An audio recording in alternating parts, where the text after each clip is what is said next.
Good afternoon. Smart investor కు స్వాగతం. నష్టాల పర్వాన్ని కొనసాగిస్తూ స్టాక్ మార్కెట్స్ వరుసగా 8వ సెషన్ ఇవాళ కూడా నష్టాల్లో ట్రేడ్ అవుతున్నాయి. ఈ ఏడాదిలోనే బహుశా వర్స్ట్ వీక్ ఇది.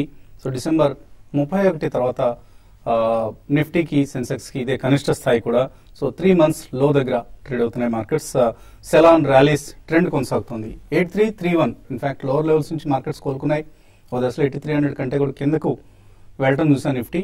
ఇప్పుడు కొద్దిగా ఇక్కడ సపోర్ట్ దొరికింది. సో నిఫ్టీ 8350 నుంచి డెసిసివ్ గా కిందకు వచ్చేసింది. బ్రేక్అవుట్ లోవర్ సైడ్ బ్రేక్అవుట్ వచ్చింది.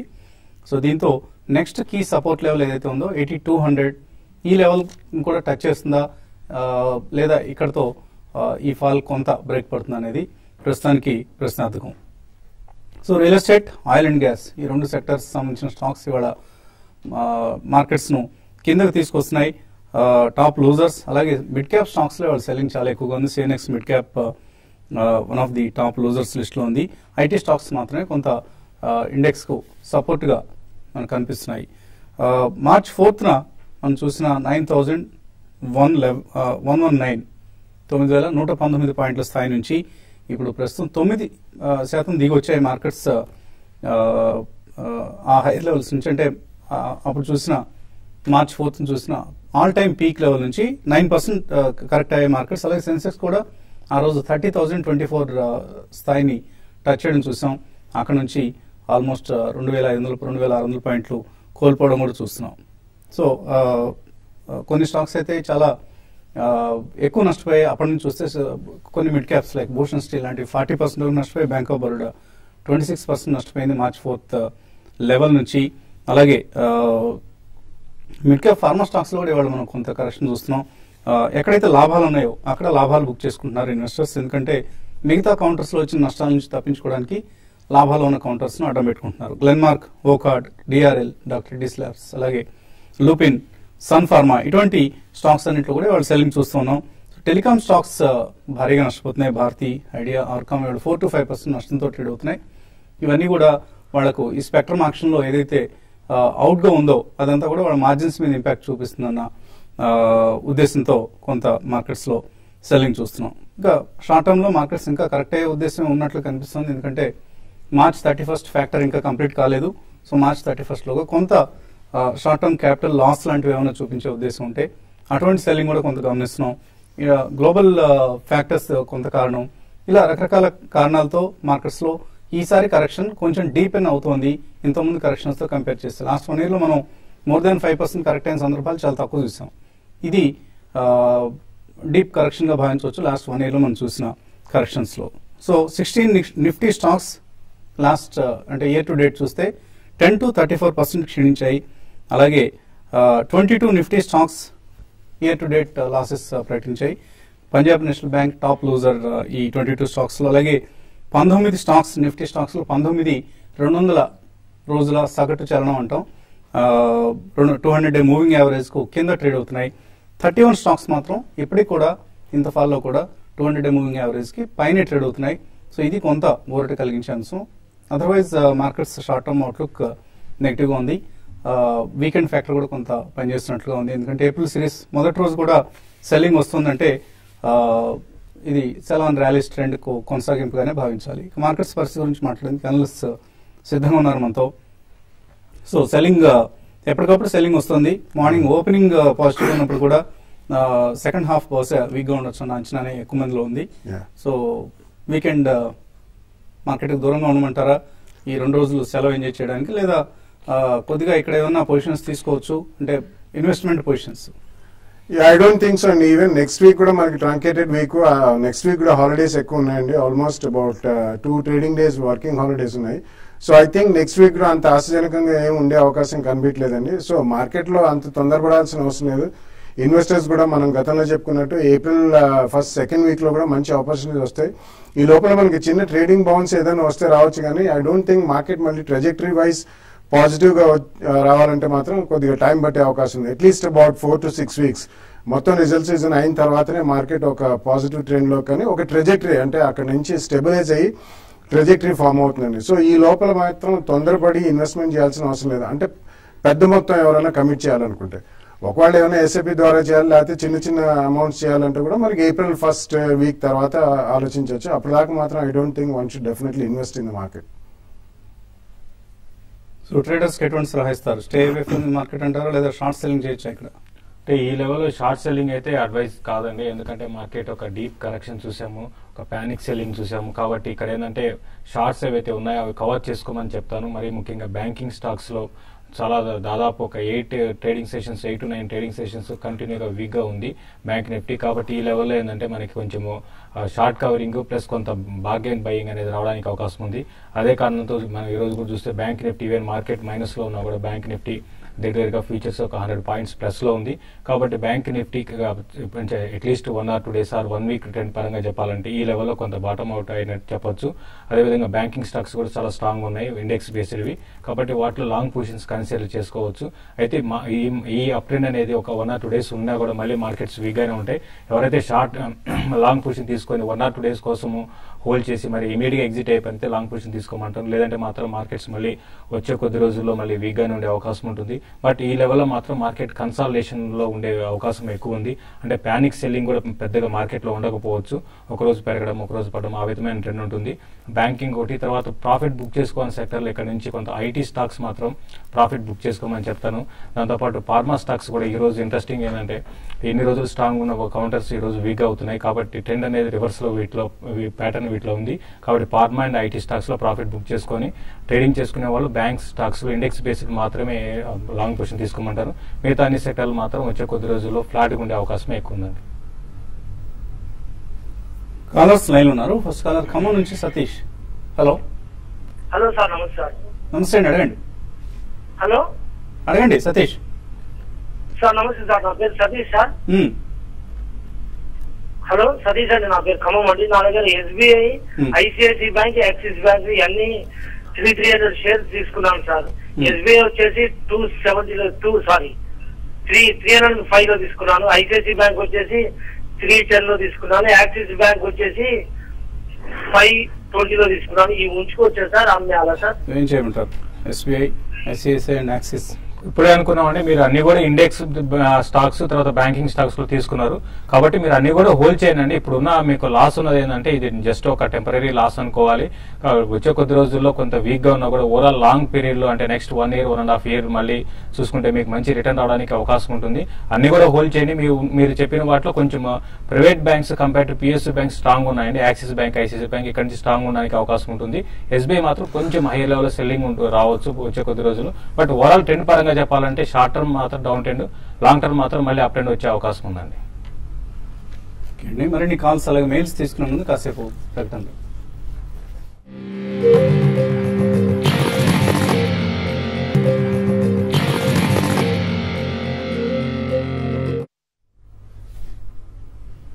స్మార్ట్ న్యూస్ తిరిగి స్వాగతం. బ్యాంక్ నిఫ్టీ పాజిటివ్ గా ట్రేడ్ అవుతుంది.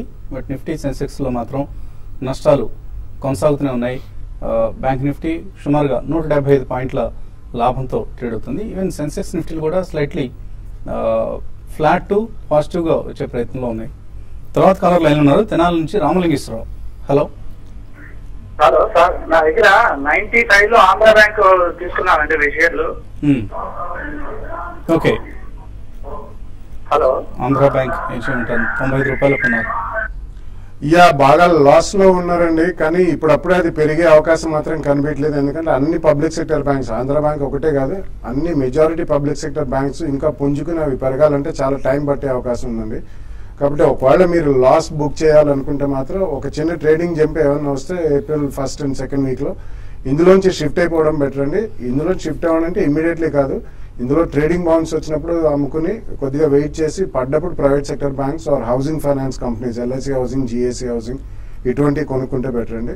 లేదంటే ఇదే మీరు ఒకవేళ ట్రేడింగ్ బౌన్స్ లో అమ్మి యావరేజ్ కాస్ట్ తగ్గించుకున్నా బెటర్. ఇమీడియట్లీ మాత్రం ఆ రేట్ వచ్చే అవకాశం కనిపించలేదు. ప్రభాకర్ రావు తర్వాత కలర్ లైన్ ఉన్నారు. హలో. హలో, అడగండి ప్రభాకర్ రావు. నమస్కారం సార్, వసంత్ గారు, బాలా గారు సార్. ఇప్పుడు ప్రెజెంట్ సిమెంట్ ఆల్రెడీ నేను 70s లో కొన్ని చాలా రోజులు ఉన్నాయి సార్. ఇప్పుడు 130 వెళ్ళి మనం కొనుక్కొచ్చింది. ఇప్పుడు మన ప్రెజెంట్ సిమెంట్ ఒక 500 యాడ్ చేసుకున్నాం. అట్లనే యూనియన్ బ్యాంక్ ఒకటి సార్, ఈ రేట్ లో తీసుకోవచ్చు present cement and union bank sir? Kindly fundamentals ఎలా ఉంటాయి? రెండు కూడా ఇమీడియట్లీ తీసుకోవద్దని చెప్తానండి. ఈ రేట్లో కాదు, ఈవెన్ మార్చ్ క్వార్టర్ రిజల్ట్స్ అనేది కూడా మీరు ఆల్రెడీ ఉన్నవి ఉంచండి, అడిషనల్ గా మాత్రం ఇందులో యాడ్ చేయొద్దు, యావరేజ్ చేయొద్దు. ఇతరత్ర వేరే డబ్బు ఉంటే మాత్రం మేబీ ప్రైవేట్ సెక్టర్ బ్యాంక్స్ కానివ్వండి, హౌసింగ్ ఫైనాన్స్ కంపెనీస్, ఇప్పుడే pharmaceuticals and information technology correction చూస్తున్నాం కాబట్టి అందులో మిడ్ క్యాప్ స్టాక్స్ కొనుక్కోండి April 2nd వీక్ తర్వాత. సత్యనారాయణ రెడ్డి ఏలూరు నుంచి. హలో నమస్తే అండి. నమస్తే అండి, అడగండి. Budget banks JK Tyre 1 year fundamentals చాలా ఉంది. జేకే టైర్స్ అండ్ బర్జర్ పెయింట్స్ 1 year కోసం తీసుకుంటారట, ఫండమెంటలీ మంచిగా తీసుకున్నారా? ఆల్రెడీ తీసుకుందామని అనుకుంటున్నారు. ఓకే, ఉన్నాయి కదండి, ఎలా ఉంటుంది? ఫండమెంటలీ రెండు కూడా మంచి కంపెనీస్ అనండి. జేకే టైర్స్ చాలా హ్యూజ్ ఎక్స్పాన్షన్ కూడా అయింది ఈ ఫైనాన్షియల్ ఇయర్ లో. అది కూడా మనకి టాప్ లైన్ బాటమ్ లైన్ అంటే టర్న్ ఓవర్ అండ్ ప్రాఫిటబిలిటీ కూడా పెరిగే అవకాశం ఉంది. సో మీరు కొంచెం వెయిట్ చేయండి, ఇమీడియట్లీ కాదు. మార్కెట్ స్టెబిలిటీ ఉన్నప్పుడు అంటే ఓవరాల్ మార్కెట్, ఈ పర్టికులర్ కౌంటర్స్ లో కాదు, ఈ రెండు కూడా బాగానే రియాక్ట్ అయినాయి. So April 1st or 2nd week తర్వాత మార్కెట్ కొద్దిగా 3 to 5 days స్టేబుల్ గా ఉన్నప్పుడు ఫస్ట్ ప్రైస్ పాయింట్ లో Berger paints and JK tyres రెండు కూడా ఫస్ట్ ప్రైస్ పాయింట్ లో కొనండి. లాస్ట్ కాలర్ సుబ్బారావు లైన్ లో ఉన్నారు. హలో గుడ్ ఆఫ్టర్నూన్ వసంత్ గారు. గుడ్ ఆఫ్టర్నూన్ అండి, అడగండి. వీనస్ రెమెడీస్ ఈ రేట్ లో తీసుకోవచ్చండి? వీనస్ రెమెడీస్ ఎందుకు దీని పట్ల ఆసక్తి ఉంది? బాగా తగ్గిందన్న ఉద్దేశంతోనా? అవునండి, తగ్గింది కదా. మళ్ళీ 2 రోజుల నుంచి పెరుగుతుంది కదా, 102, 103 వచ్చి మళ్ళీ 140 అయింది కదా. వీనస్ రెమెడీస్ పరిస్థితి అంటే ఇప్పుడు ఇది స్టాక్ ఏంటంటే కొంచెం ట్రేడింగ్ బౌన్స్ అనేది లాస్ట్ కొన్ని రోజులుగా దీంట్లో చూస్తున్నాం, యాక్టివిటీ చూస్తున్నాం. ఏం మార్కెట్స్ వీక్ ఉన్నా కూడా ఇది కొంచెం అవుట్ పర్ఫార్మ్ చేస్తుందండి. మీరు ట్రేడింగ్ పరంగా తీసుకోవాలంటే తీసుకోండి, కానీ బట్ ఇన్వెస్ట్మెంట్ పరంగా మాత్రం దీనికన్నా మంచి ఫార్మా స్టాక్స్ ఇప్పుడే కరెక్ట్ అవుతున్నాయి. అటువంటి వాటిలో కొంచెం వెయిట్ చేసి మీరు బై చేసుకోండి. అలంబిక్ ఒకటి, సిప్లా ఒకటి, ఇవి డీప్ కరెక్షన్స్ లో బై చేసుకోండి. బట్ మీరు ట్రేడింగ్ పరంగా మాత్రం నేను వీనస్ రెమెడీస్ కరెంట్ లెవెల్స్ లో బై చేసి ఒక డిప్ వచ్చినప్పుడు అరౌండ్ 150, 160 లెవెల్స్కి వచ్చినప్పుడు అమ్మడానికి అయితే తీసుకోమని చెప్తానండి. కటికి నేను హేమలత మెయిల్ పంపించారు. GMR infra rights issue letter వచ్చిందట, 300 shares కి ఆఫర్ వచ్చింది. సో ఈ అమౌంట్ కట్టాలా లేదా, ఏం చేయాలి? ఇప్పటికే నష్టంలో ఉన్నారట. సో మార్కెట్ రేట్ కూడా 15 పావులా ఉందండి. సో మీకు మరీ జిఎంఆర్ ఇన్ఫ్రా షేర్లు మాత్రమే కొనుక్కోవాలి, ఇంకేం వద్దు అనుకుంటే బయట కొనుక్కోండి సెకండరీ మార్కెట్లో. రైట్స్ ఇష్యూలో అయితే మీరు అప్లై చేయొద్దు. ఇంకా రేపు రైట్స్ ఇష్యూ తర్వాత ఇదే 12 రూపాయలకు వచ్చినా కూడా ఆశ్చర్యపోనవసరం లేదు. సో అవాయిడ్ చేయండి. జిఎంఆర్ ఇన్ఫ్రా రైట్స్ ఇష్యూకి సబ్స్క్రైబ్ చేయొద్దు, అలాగే మార్కెట్లో కూడా కొనుగోలు చేసే ప్రయత్నం అయితే చేయొద్దండి. మాధవి లత అడుగుతున్నారు, బిఎఫ్ యూటిలిటీ 790 రూపాయలకు ఉన్నారు, హోల్డ్ చేయొచ్చు, ఎగ్జిట్ కావచ్చు? బేసికలీ ఇది ఇన్ఫ్రాస్ట్రక్చర్ కంపెనీ అండి. ఓన్లీ ఒక మేజర్ ప్రాజెక్ట్ నంది కారిడార్ అని చేస్తారు వాళ్ళు, కాబట్టి ఇది చాలా టైం పడుతుందండి. రీసెంట్లీ అంటే ఇందులో వాలటాలిటీ అంటే కొంచెం ఎక్కువగానే ఉంటుంది ఈ స్టాక్ లో ఇది. So in my opinion additional గా మాత్రం కొనద్దు. మీరు కొన్న షేర్స్ ఏదైనా ట్రేడింగ్ బౌన్స్ వస్తే ఈ క్వార్టర్ రిజల్ట్స్ అయిన తర్వాత మార్కెట్ లో కొద్దిగా పాజిటివ్ నేచర్ వచ్చిన తర్వాత అక్కడ మీరు బయటపడిపోవడం బెటర్ అండి. భానుప్రకాష్ హెచ్పిఎల్ పవర్ 54లో, జేబీఎం మాట 242లో కొన్నారు, 2 సంవత్సరాలు హోల్డ్ చేస్తారట, చేయొచ్చా? రెండు కూడా రీసెంట్ గా చూస్తే కొంచెం కరెక్షన్స్ లో ఉన్నాయండి. రెండు కూడా అయినా మీరు 2 సంవత్సరాలు ఉంటున్నారు కాబట్టి రెండు కూడా హోల్డ్ చేయండి. లాంగ్ టర్మ్ మాత్రం బాగానే ఉంటాయండి. షార్ట్ టర్మ్ ఇన్వెస్ట్మెంట్ కోసం హైడెల్బర్గ్, ఇండియా సిమెంట్స్, ఈ రెండిట్లో ఏది బెటర్ స్క్రిప్ట్ అవుతుంది? రెండు కూడా షార్ట్ టర్మ్ కాకుండా మీకు ఇన్వెస్ట్మెంట్ కి అయితే హైడెల్బర్గ్ బెస్ట్ అండి. ఇండియా సిమెంట్స్ మాత్రం హైయర్ లెవెల్ సస్టైన్ కాలేకపోతుంది, కాబట్టి ఇన్వెస్ట్మెంట్ కోసం అయితే హైడెల్బర్గ్ సిమెంట్ బై చేయమంటాను. స్క్రిప్ట్ అన్నారు, నేను కూడా స్క్రిప్టే చదివానండి, స్క్రిప్ట్ అనాలని. జే షరీఫ్ అడుగుతున్నారు, LIC housing finance, axis bank futures తీసుకోవచ్చా ఇక్కడ? ఇప్పుడు మీరు axis bank futures current hours లో మీరు తీసుకోవచ్చు అండి, బట్ మీరు చాలా షార్ప్ గా ఎగ్జిట్ కావాలి. మార్కెట్ లో ఒక ట్రెండ్ రివర్సల్ అంటే డౌన్ సైడ్ నుంచి ఒక అప్ ట్రెండ్ వస్తుంది షార్ట్ టర్మ్, ఆ అప్ ట్రెండ్ లో మీరు ఎగ్జిట్ పైన అయితే యాక్సిస్ బ్యాంక్ తీసుకోమని చెప్పాను. శ్రీధర్ శ్రీ అడుగుతున్నారు, పొలారిస్ 176లో 100 కొన్నారు, ఇప్పుడు 165 ఉంది, లాస్ట్ బుక్ చేయొచ్చు. అలాగే జామెట్రిక్ ఆర్ జేకే టైర్స్, ఈ రెండింటిలో తీసుకోవచ్చా ఏదైనా? జామెట్రిక్, జేకే టైర్స్ రెండు తీసుకోవచ్చండి. పొలారిస్ కొద్దిగా ఉండండి, అంత మేజర్ ఫ్లక్చుయేషన్స్ మనం చూడట్లేదు. ఇక్కడ డెఫినెట్లీ స్టేబుల్ గానే ఉంది. 10 రూపాయల లాస్ కి మాత్రం అమ్మాల్సిన అవసరం లేదు. ట్రేడింగ్ బౌన్స్ వచ్చినప్పుడు మీరు అందులోంచి బయటపడండి. మిగతా రెండు కొంచెం మార్కెట్ స్టెబిలిటీలో ఒక ఫస్ట్ ప్రైస్ పాయింట్ లో కొనండి. ఐసిఐసిఐ బ్యాంక్ 347లో కొన్నారు, యావరేజ్ చేసుకోవచ్చు ఇక్కడ? కరెంట్ లెవెల్స్ లో మీరు కొంత యావరేజ్ చేసుకోండి అంటే ఏదైనా కూడా 300 బిలో వచ్చిందంటే ఇంకా వీక్ కావడానికి అవకాశం ఉంటుంది. బట్ రీసెంట్ కరెక్షన్ తర్వాత ఈ లెవెల్లో కొంచెం అట్రాక్టివ్ గా ఉందండి. కమల్ అడుగుతున్నారు థామస్ కుక్ టెక్నికల్ లెవెల్స్ చెప్పమంటున్నారు షార్ట్ టర్మ్ కోసం. అంటే థామస్ కుక్ అయితే షార్ట్ టర్మ్ కొంచెం ఈ స్టాక్ అయితే వీక్ గా ఉందండి. కరెంట్ లెవెల్స్ నుంచి ఇది అరౌండ్ 204 అండ్ 202 ఆ లెవెల్ దాకా రావచ్చు. బట్ రెసిస్టెన్స్ విషయానికి వస్తే అరౌండ్ 214 to 216 దగ్గర రెసిస్టెన్స్ ఉంటుందండి. సో మార్చ్ 31 లోగా లాస్ట్ బుక్ చేసుకోవాలంటే ఎప్పుడు అమ్మాలి? T+2 సెటిల్మెంట్ కాబట్టి లాస్ట్ డేట్ ఏదవుతుంది? Probably today is the last date అండి, ఇఫ్ ఐఎమ్ నాట్ మిస్టేకెన్. ఎందుకంటే మళ్ళీ నెక్స్ట్ వీక్ లో మనకి 2 రోజులు, బ్యాంక్ యాక్చువల్లీ 3 రోజులు హాలిడే అండి. సో ఈ రోజు కూడా ఒకసారి బ్రోకర్ ని సంప్రదిస్తే బెటర్ అండి. అంటే అఫ్ కోర్స్ వాళ్ళు అమ్మితే డెలివరీ ఇవ్వాల్సింది T+2 డేట్ కాబట్టి but next day pay out కూడా ఉండదు కాబట్టి పే అవుట్ తర్వాత వచ్చింది క్లబ్ చేశారు. నెక్స్ట్ వీక్ బ్యాంక్ కి ఆఫీషియల్లీ 3 days హాలిడేస్, మార్కెట్ కి 2 days కాబట్టి కొంచెం కనుక్కుంటే బెటర్.